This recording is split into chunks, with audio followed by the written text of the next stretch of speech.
Hindi natakot yung bata. Oh, tinawid to, oh. Dati po, noon wala po kaming anak, dito na po kami nag-ano po ng mga nangangal po kaming puso. Dito na kayo nakatira? Opo. May pumunta magbigay na ano.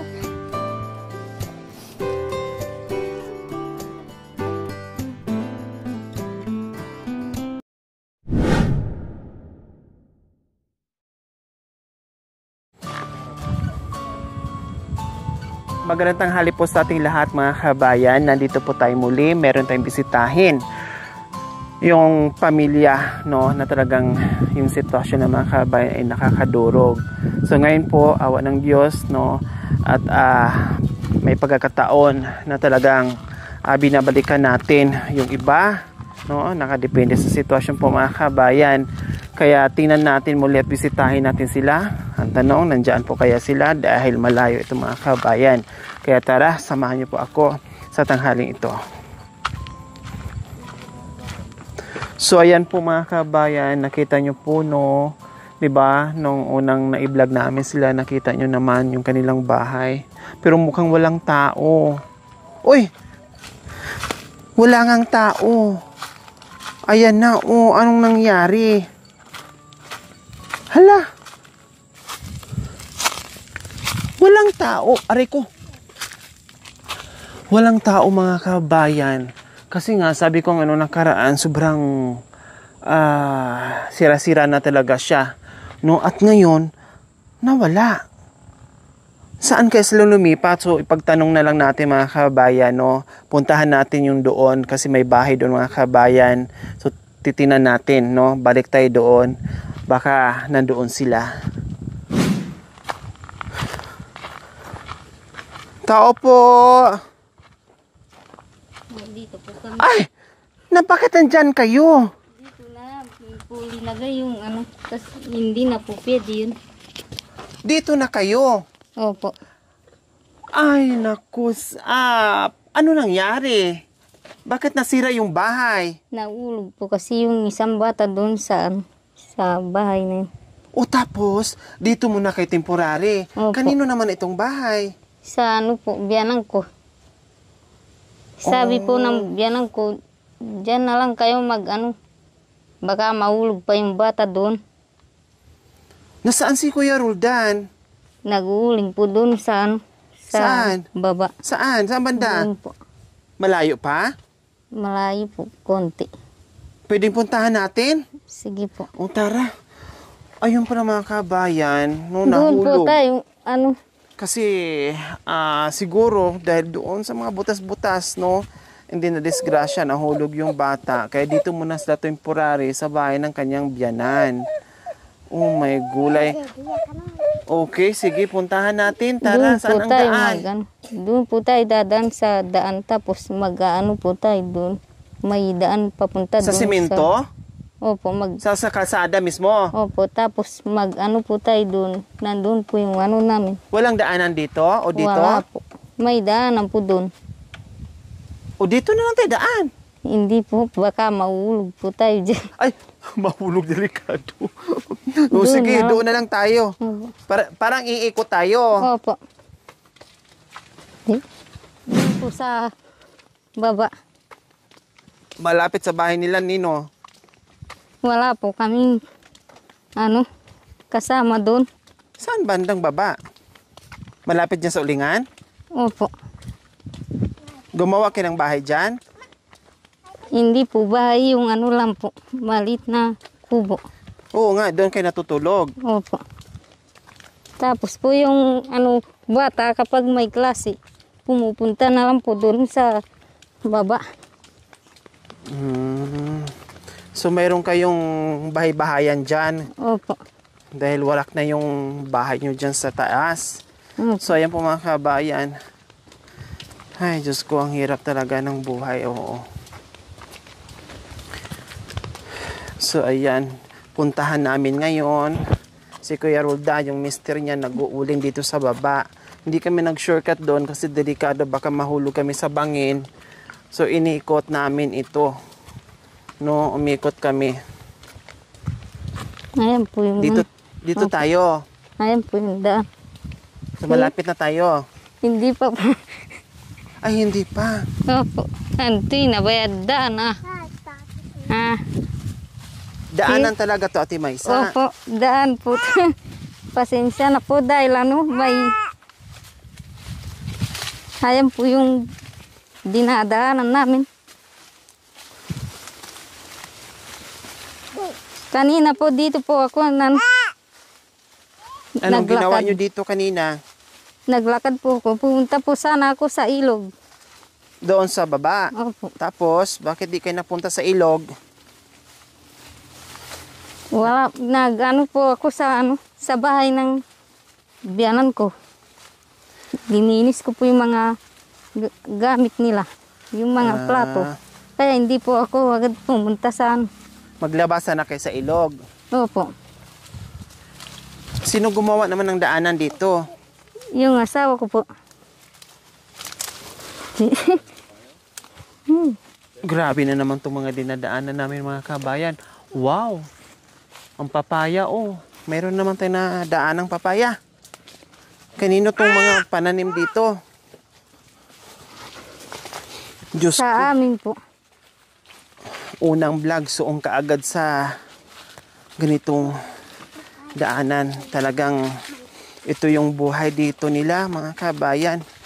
Kaya pag yung niyayaya kami or sinasabing dyan lang, nasasanay na kami, alam ko na po yun. Alam ko na po yung dadaanan, yung susuungin namin na talagang masusukal at delikado.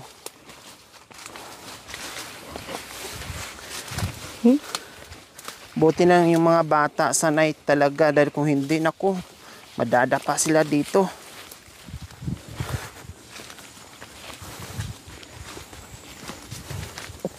Kung sayang yung papaya o nabuwal.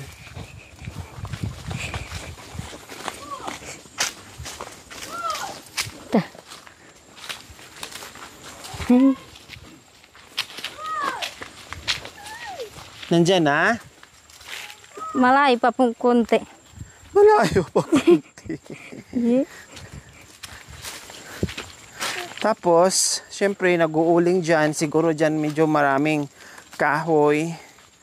No, kaya dyan na lang nagpwesto mag-uling. Ang mahirap na naman dyan mga kabayan, pag na uling na, syempre, hahakutin na naman papunta dito sa itaas, isa-isa. No, yun na naman ang pahirap kay Kuya Roldan. No, masipag. Lahat naman ay ginagawa niya, walang reklamo sa hanap buhay. Kasi walang choice eh. Yun lang yung madaling gawin na paraan para merong pambili ng bigas. Hindi lang talaga normal na hirap po mga kabayan ang pinagdaanan na dito. Talagang as in. Halos lahat dito ng mga katutubong aitas. No, ito po yung buhay. Napakahirap po talaga. Dito pa lang sa paglalakad ng masukal na daanan, bangin, no, matarik. Wow, guyabano na naman dito mga kabayon. Sa kabila ay papaya, dito naman sa unang guyabano. Wow, Makaya, ang daming bunga. Oh, maliit na puno pero ang daming bunga. Kailang ay mga ano pa, mura pa lang.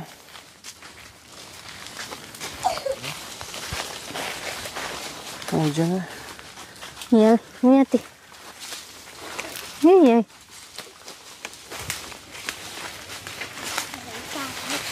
Yan.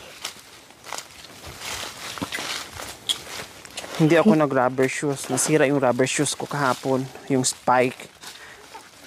Pero sabi ko, hindi naman siguro tayo aakyat ng bundok ngayon kaya hindi ako nag-rubber shoes. Yung pala, umakyat din kaya nag-chinelas lang ako. Nina?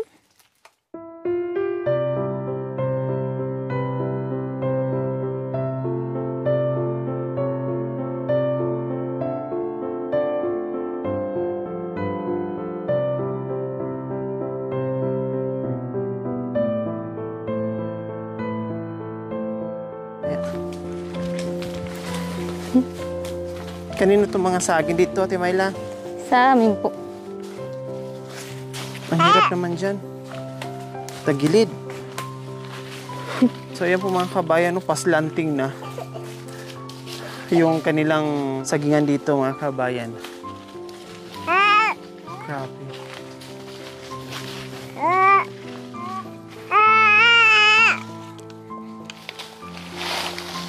Diyos ko, ang lalim pala, oh. Dahan-dahan kayo dyan, ha? Mga anak mo, Ate Maysa. B, tingnan mo yung ano mo, dinadaanan mo, malalim. Sanay na po. Ha? Sanay na po sila. Kahit na nakakatakot, baka magugulong doon. Oh, ang lalim, oh. Kalali ka. Ugoy, Ginoo ko, Diyos ko mga kabayan. Hindi natakot yung bata, oh. Tinawid to, oh.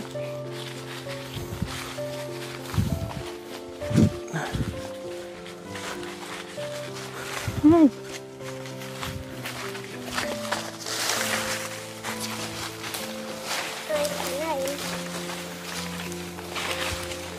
Eh?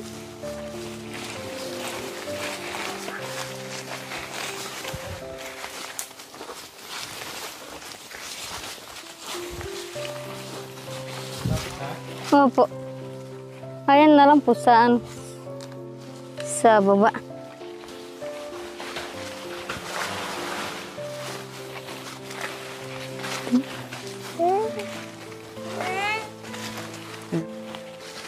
Te. Pasensya na po sa daan.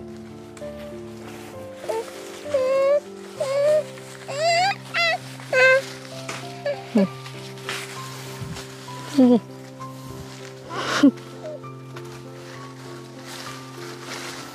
Hindi ako shoes.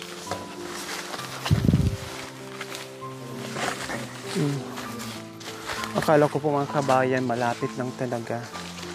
No, pero pahirapan nga. Dito din tayo dadaan mamaya, Ate Myla. Opo. Gawa na lang square roll na mamaya ng lubid, ha? Pahila na lang tayo.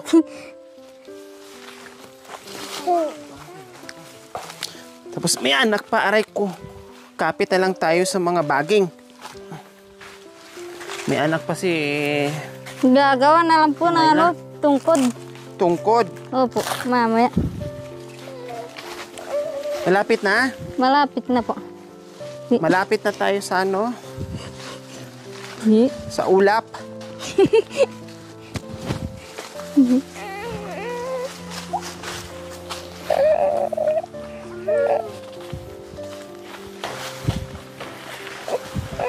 Kaya anibay kasi. Diyos ko, hindi ako naka-rubber shoes talaga. Akala ko, malapit Ay. lang talaga. Paano yun, Ate Myla, pagpunta kayo dito, kasama lahat ng anak mo? Opo. Kasama ko po lahat yan. Kahit saan ka magpunta, di ba? Kahit Kasama saan naman po sila. ako magpunta. Mamaya na lang. Nandito na tayo. Ayan na, oh. Kuya Roldan. Hindi ka no. Kuya Roldan! Pasiminto mo to! Ha?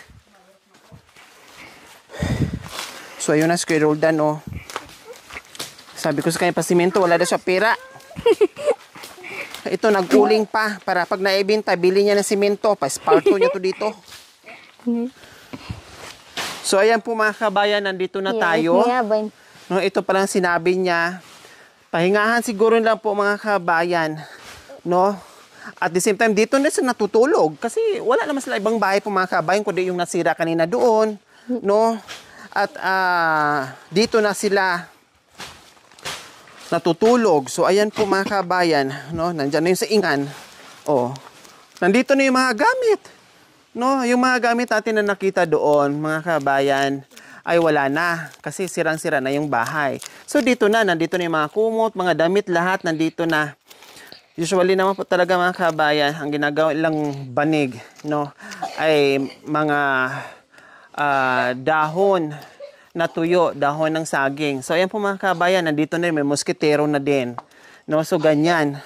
At butin lang kamo nagkataon na nandoon si Myla. Dahil kung wala, hindi namin to matutuntun. Hindi namin alam. Saka ang hirap pumunta dito, baka wala din sila. No, so nandito si Kuya Roldan po mga kabayan. Dito na sila manirahan. At the same time, nandito yung mga pananim nila. Tapos nag-uuling sila dito. Kaya malinis na po yung paligid. Diyos ko, ang delikado dito, Ate Myla, ang layo pala, tapos ang hirap pala ng daanan. Tama yung sinabi mo na umikot tayo, hindi baling malayo. At least safe tayo kasi puro bangin yung dinadaanan natin. So nakababa na kami mga kabayan, napalibutan kami ng matataas na bundok, nakababa na kami. Ayan, para siyang balde, no? Yung balding ganyan, tapos nandoon kami sa pinaka ibaba. Kuya Roldan, Hindi ka no. nasaan yung ilungan mo? Ayan po yung mga, Ay, wala pa talaga. wala pa po. Halika muna, pahinga ka muna. Diyos ko. Upo ka muna para pahinga ka muna, Kuya Roldan. Yan, upo ka muna. Oh, yan. Hindi ka. Sige. Ilagay ko lang itong mic, ha.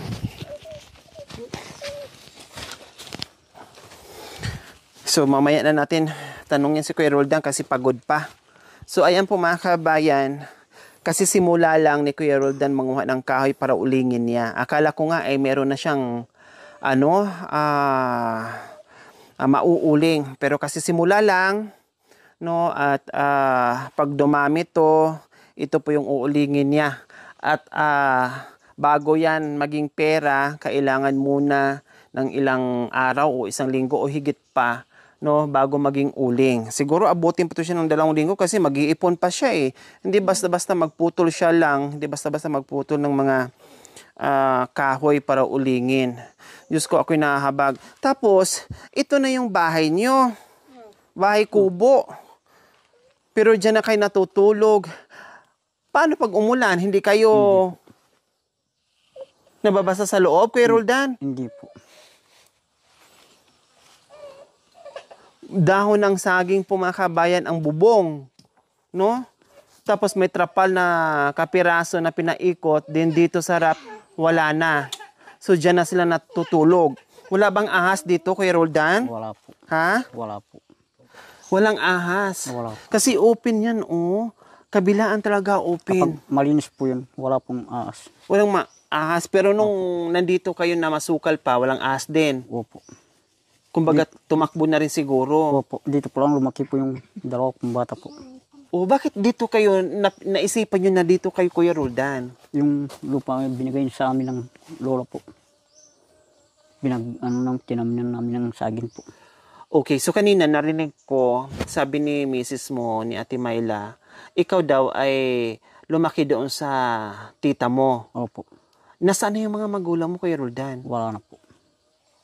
Yung tatay mo wala na? Opo. Yung nanay mo wala na? Opo. Kaya ang nagpalaki sa'yo, yung tita mo. Opo. So bali itong lupa na ito ay mana o lupa ng lula mo. Opo. So kahit mahirap at ganito yung sitwasyon, dito kayo manirahan kasi libre, syempre. 'Di ba? Opo. Paano yun? Paano yung tubig? Saan kayo kukuha? Doon po sa baba po. Meron dyan. Opo. Yung inumin. Opo. Yung paglalaba. Dyan na rin Doon sa po. baba? Opo. Diyos ko, grabe, Kuya Roldan. Napakahirap nito. Ayan po mga kabayan, oh. Ang lawak-lawak na rin nalinis niya. No? At napakahirap dito. Pero sabi ko nga, wala naman talagang choice. Kung doon sila sa baba, ibig ko sabihin, doon sila sa sentro, anong hanap buhay po nila doon, di ba? Lagi kong tinatanong, bakit nandito kayo? Bakit dito kayo nakatira? Ang sagot nila, anong gagawin namin doon sa sentro? Wala namang hanap buhay, walang magbibigay ng pagkain. So, kailangan namin maghirap dito sa kabundukan, magtanim, dito titira, kasi meron kaming pagkain dito. Tama nga naman sila. Anong gagawin nila doon? Maganda ang tirahan nila, maganda ang paglalakad nila, no? Nasa sentro, sementado. wala naman ding makakain, gutom naman ang sikmura. Dito lang, mas pipiliin pa nilang dito mamuhay sa liblib at delikadong daan para lang talaga na hindi magutom ang buong pamilya. So ayan po, napasabak na naman tayo. Akala ko talaga ay malapit lang at hindi delikado. Kung kailan ako nagchinila, saka naman ako sumuong sa ganitong daanan. No, na kunting pagkakamali mo, bagsak mo, doon, 10 poste, doble-doblehin, no, o higit pa, no, yung lalim, sa sobrang lalim po mga kabayan. O kumusta, kumain na kayo? Opo. Anong ulam nyo? Ano po? Laing po. Wow, ang sarap laing. So ngayon Kuya Roldan, marami nakikita ko, ang daming saging. Saging po ito, lahat hanggang po sa baba po. Tama. Kanino tong mga saging? Kanino tong mga sa akin saging? Ha? Sa akin po ito po. Sa'yo na. Opo. Anong klaseng saging to? Saging saba? Saging sa baba po. Tapos ano pa? Buto lang po yung saging, saka ano po, mga guyabano po. Tapos plano mo ditong itatanim kasi inayos mo na, nilinis mo na. Anong plano mo dito? Mga ano po, avocado po. Avocado, tapos ano pang iba? Gabi po. Gabi. So, kaya naglinis kayo, nag-start kayo ngayon, ay magtanim ka ng iba't ibang gulay, mga root crops. So, kailangan mo munang magputol ng mga malalaking kahoy para talaga malinis mo siya. At sayang naman, tama yung ginawa mo, uulingin na lang. 'Di ba? Uulingin na lang para kahit papaano ay kumita kayo, 'di ba? At merong pambili ng pagkain. Kumusta kayo mga anak? Biro nyo, 1, 2, 3. No? Isang babae, isang lalaki, Ate Myla, no? Dalawang babae, isang Ito pala babae. Ang galing niya mga kabayan. Ako natatakot at tumatay yung balahibo ko. Kasi syempre, pag nagkamali ng apak, dire-diretso doon sa ibaba. Ingatan mo ha. Ate Myla, delikado. Siyempre may hawak kang bata. No, pag gumulong, mahabong mapabayaan ko. Pag, oh my gulay. Kung di Kahit tatlo na kayo, Kahit dito po sa baba, ganun po sa daan po. Nagigil po. mabangin din dyan. Bangin din po yan kapag kumukuha po kami ng tubig sa batis. Pag dito na lang yung bata. Wag na yung kung saan-saan kayo bibit-bitin nyo. Kasi delikado, Ate Myla ha. Delikado. Diyos ko, hindi baling mahirap yung buhay. Basta yung mga bata, safe lang. Di ba, Kuya Roldan? Opo. Paano na kung madisgrasya? Kung di doble problema, wala nang pagkain, hirap na hanapin yung pagkain, magka-problema pa tayo. Pag umuulan, hindi naman delikado ito, walang landslide. Wala po. Yung tubig, syempre, manggagaling sa itaas at babagsak dito. Diyan po dumadaan po yung tubig. Ito. Opo.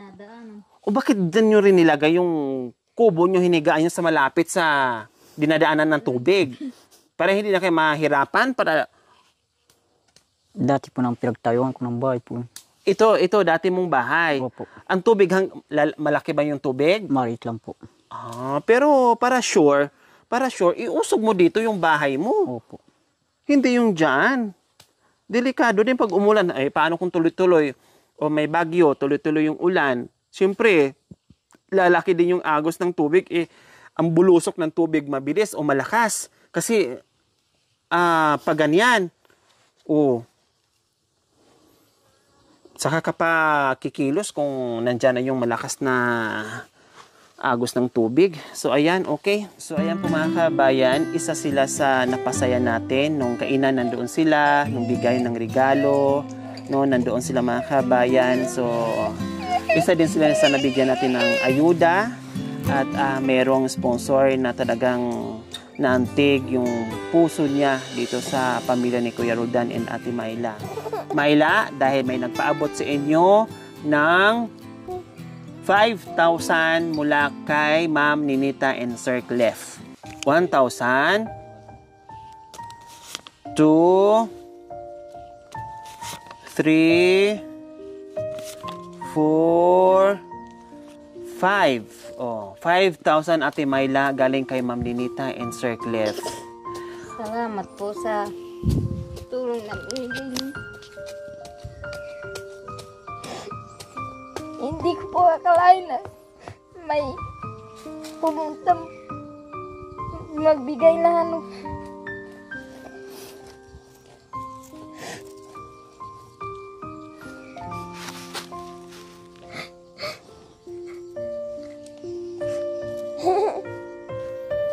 okay lang, Ate Myla. Alam namin yung hirap nyo dito, yung dinadanas yung araw-araw. Pero nandoon pa rin yung pagtitiis, pagtsatsaga para sa mga bata.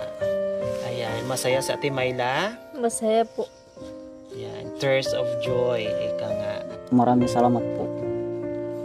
Yung binigay yung malaking biyaya po. Siyempre yung wala kami pong alam, nag-uuli lang po kami dito. Pagka mayroon kami mahanap ng pagkain, nag-uuli lang po. Tulong po sa amin po. Ayun. So, alam nyo kung bakit cash lang talaga ang binigay ko sa inyo. Kasi gusto ko sanang maranasan. Kasi dito, sama-sama kayo dito sa kabundukan, no? Kahit napakadelikado, no? Kahit buwis buhay na ang ginagawa nyo dito, sama-sama kayo. Gusto ko naman ngayon, kaya hindi ko talaga binawasan yung buong 5,000. Hindi ako bumili kung anong pasalubong. Kasi gusto ko na kayo ay sama-sama din pupunta ng bayan. So, makapili kayo kung anong gusto nyong pagkain, kung anong gusto nyong ulamin, kung anong gusto nyong bilhin. So, makapunta kayo ngayon sa bayan. Bigyan nyo ng isang araw o paminsan-minsan malang mangyari na matikman nyo naman na sama-sama din kayong pumunta ng bayan at Myla and Kuya Roldan. Pwede ba yon? O, punta kayo ng bayan mamaya ha. Kalimutan nyo muna ito, saglit, yung ginagawa nyo dito. Akyat kayo muna doon sa baba, magbihis kayo, no? Maligo kayo, punta kayo sa bayan, tapos bumili kayo sa gusto nyo. Pagkain, una, number 1, pagkain, bigas, o syempre kahit mga something na mayroon malang laruan yung mga bata o tsinelas. Bahala na kayo dyan sa 5,000 kung ano yung gusto para ma-experience at maranasan nyo na pumunta ng bayan na sabay-sabay kayo, na lahat kayo. Kumain din kayo doon. Siyempre, bago kayo akyat dito muli, kakain din kayo ha. Okay, so ayan po mga kabayan. Talagang wala na akong masabi, no? Wala na akong masabi sa mga sponsors natin. Sobrang na-spread out natin yung ating pagmamahal, no, dahil sa inyo, dahil sa ating lahat. Sabi ko nga, yung ating mga sponsors, subscribers, followers, YouTube members, viewers, commentators, sa lahat na nakikisa sa akin munting adikain, hindi lang ang buong team ang gumagawa nito, kundi lahat tayo, pinagbuklod-buklod yung pagmamahal ng bawat isa para ma-reach out natin yung mga ganitong klaseng problema. Malalaman natin, no, na meron palang naghihirap o walang kinakain doon sa kabilang bundok. Kasi ang puro natin nakikita yung dito na sa patag. Paano pala yung mga tao na sa bundok? So ito yon, pinagsama-sama yung ating pagmamahal bawat isa para ma-reach out natin yung mga remote area, mapuntahan natin, malalaman natin yung mga buhay-buhay kung anong meron sila doon na dinadala sa bawat oras, bawat araw ng pamumuhay nila. Kaya maraming salamat po muli, Ma'am Ninita and Sir Cliff, sa inyong gininto ang puso. Naway ipagpalain pa po kayo ng Panginoong Diyos araw-araw. Naway ibigyan pa po kayo ng mahabang buhay pang sa ganon. Marami pa tayong matulungan na gaya nila. Dati po, noon wala po kaming anak, dito na po kami nag-ano po ng mga nangangal po kaming puso. Dito na kayo nakatira? Opo. O, so ibig sabihin, itong panganay mong anak ay dito na nabuo? Opo. Di, why? Ay, sa hospital pinanganak.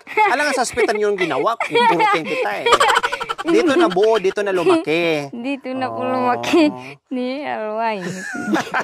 Uy, sota. Natawa tuloy yung asawa ni doon na sa binuo sa sa hospital. So ayan po mga kabayan sa Ingan. Ayan, at ito po yung hinihigaan nila. Ito yung bahay na nila mga kabayan, bahay kubo. So ito nga po, no? At inupisa nila linis. At dito na sila. Nakita naman natin nandiyan yung mga gamit nila. Kaya nga sabi ko kanina, paano pag may ahas? Siyempre, magkabilaan. Tapos pag umulan, paano? Nilagyan pala nila ng kunting kanal para pag umulan, siyempre magagaling doon yung tubig. Daan sa kanal, dito lang. Hindi sila mababasa dyan. Okay? So, yan ang buhay ni Ate Myla and Kuya Roldan dito sa matarik na kabundukan, dito sa mabangin na kabundukan po mga kabayan, dito sa buwis buhay na tirahan. Okay, tara, let's go. At pupunta sila sa bayan. Gusto ko matikman man lang nila na siguro once in a lifetime, no, once in a blue moon. At makapunta man lang sila ng sabay-sabay sila pumunta ng bayan. 'Di ba? Makakain sila doon. O paano? Saan kayo magbihis? Yung mga bata? Doon na lang po sa taas. Sa taas? Ah, okay. May damit po kami doon. Ah, okay. Ay mo magtungkod, Ate Mayla. Ayaw po. Baka Dito lang, dito ata may Oh, lasana. baliktad. Nabaliktad na magtungkod si Ate Mayla. Madulas siya. Ako nagtungkod ako, baka madulas ako para pangkapit ko. Mauna na po kayo. Uy, sige. Si So ayan po mga kabayan. Kailangan natin ng tungkod para kapitan natin. Pero sila, sabi ko magtungkod, ayaw. Ay, sanay na daw. Mas madulas daw sila pag gumamit ng tungkod. Ito talaga ang daanan, Kuya Roldan. Ate Mayla? Opo.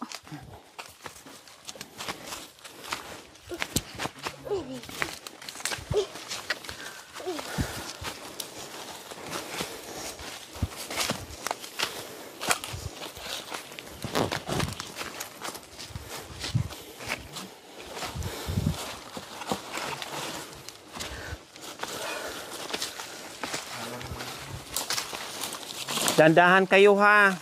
Yung mga bata. Baka biglang gumulong dyan. Kapit.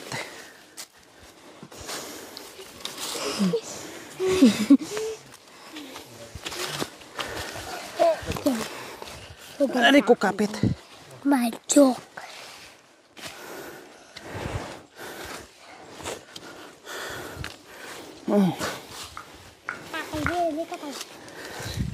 Diyos ko sila. Mani-mani lang. Ano yun? Kanay, ma. Ito mukhang may ahas to dito. A few moments later. Oh, sarap oh.